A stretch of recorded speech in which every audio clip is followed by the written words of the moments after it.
மாமியாருக்கு ஒரு மருமகள் என்ன பண்ணா, ஒரு ஊர்ல நகத்தை வெட்டி கொடுத்துருந்தா, அந்த வழியா போறேன். அப்போ அந்த மருமகளை பழனி உள்ளிட்ட நிர்வாகிகளுக்கும் என்னோடு வருகிறதுக்கின்ற எமது கட்சியின் நாடாளுமன்ற பொறுப்பாளர் அண்ணன் ஜம்பலிங்கம் அவர்களுக்கும், டாக்டர் சுதாகர் அவர்களுக்கும், அருமை தம்பி வினோத் கண்ணா, தினகரன், கோபி, சுரேஷ்குமார் அந்த இதே கொஞ்சம் கேட்டாரு. அப்போ சொல்றாரு, நான் எல்லாம் பணங்காக்கிற மரமா வச்சு பறிச்சு கொடுத்துருச்சு, எல்லாம் தர முடியாது, எப்படி சமாளி சொல்லி திருப்பி அடிச்சாரு.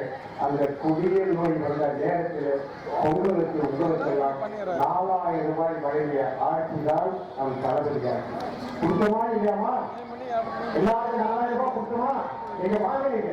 தொழிலாளிகளை மூட்டை வண்டி சுமக்கின்ற முத்தனை, கட்ட வண்டி இழுக்கின்ற கந்தனை, கூலி தொழிலாளர்கள் வாழ்வாதாரம் எல்லாம் பாழடிச்சுட்டு இந்த மோடி பெரிய பெரிய அதானிக்கு அம்பானிக்கும் கோடிக்கணக்கில் நிதி, நம்முடைய நிதியை கொடுத்து அவங்களெல்லாம் ஆளாக்கி உருவாக்கி வழக்கு கொடுத்து போராடி வாதாடி இன்னைக்கு மெரினா கடற்கரையில நம் தலைவர் கலைஞரை அடக்கம் செய்திருக்கிறோம். ஒரு ஆறடி கொடுக்க முடியல.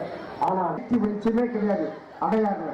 நீங்க அந்த பக்கம் போயிருக்கீங்க, கவர்னர் மாளிகை பக்கத்துல மிகப்பெரிய பரப்பளவு கொண்ட இடம். அந்த காடு தீர்த்திருப்பதற்காக ஒரு புல்டோசர் வச்சு அந்த மண்ணில் போய் நின்று அந்த நேரத்தில் காமராஜரை அங்க அடக்கம் செய்தவர் நம்ம தலைவர், பெரியார அடக்கம் செய்தவர் நம்ம தலைவர், பல தலைவர்களுக்கெல்லாம், ஜீவா போன்ற தலைவர்களுக்கெல்லாம் அடக்கம் செய்த நம்ம தலைவருக்கு இடமில்லைன்னு சொன்ன இந்த எடப்பாடி எவ்வளவு ஈரம் நஞ்சம் படிச்சவர். இந்த எடப்பாடியும் இந்த மோடி ஒன்றியத்துல இருந்து அந்த துறைமுறைகள் இருந்து எல்லாரும் போய் தலைமை கிட்ட சொன்னாங்க, கடனோட கடந்த ஆவனா போகுதுங்க, இந்த பெண்களை நாங்க பார்க்கவே முடியல, ஓட்டு கேட்கவே போக முடியல, ஊர் உள்ளே நுழைய முடியல, அதனால கடனோட கடனா இருந்தா போகுது, சொன்ன மாதிரி 1000 ரூபாய் எல்லா குடும்ப அட்டைக்கு கொடுங்கன்னு சொன்னாங்க. முதல் கட்டமாக 1,15,00,000 குடும்பத்தாரர்களுக்கு, குடும்ப அட்டை தாய்மார்களுக்கு மாதம் 1000 ரூபாய் திமுக வழங்கி வருகிறது. இது தொடரணும் அப்படின்னா திமுக மீண்டும் ஜெயிக்கணும், இங்க கதிரானது ஜெயிக்கணும். அதோடு மட்டுமல்ல, டெல்லியில் இந்த பாசிச மோடி ஆட்சி வீட்டுக்கு போகணும்.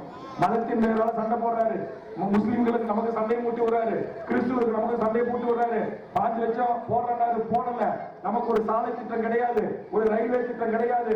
நம்முடைய பிள்ளைகளுக்கு ஆண்டுக்கு 2 கோடி பேருக்கு வேலை தருவன்னு சொன்னாரு, வெறும் 2000 பேருக்கு கூட வேலை தரல.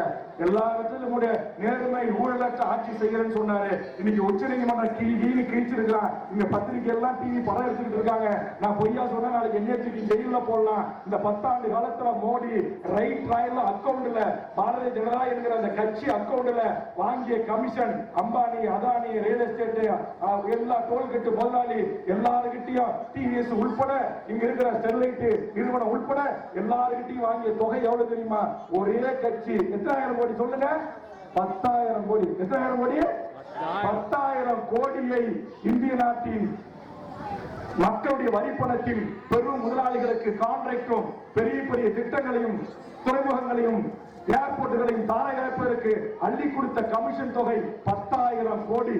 அப்ப ரைட் ராயலாவே அக்கவுண்ட் மூலமா 10,000 கோடி லஞ்சம் வாங்கியிருக்கான் மோடினா, இந்த 10 ஆண்டு காலத்துல சட்டத்துக்கு புறம்பா கருப்பு பணமா 8,000 கோடி லஞ்சமாக பாரதிய ஜனதா வாங்கி இருக்கிறது என்பதை என் தாய்மார்களை, இளைஞர்களை, பெரியோர்களை, பத்திரிகை ஊடக நண்பர்களை சிந்தியுங்கள்.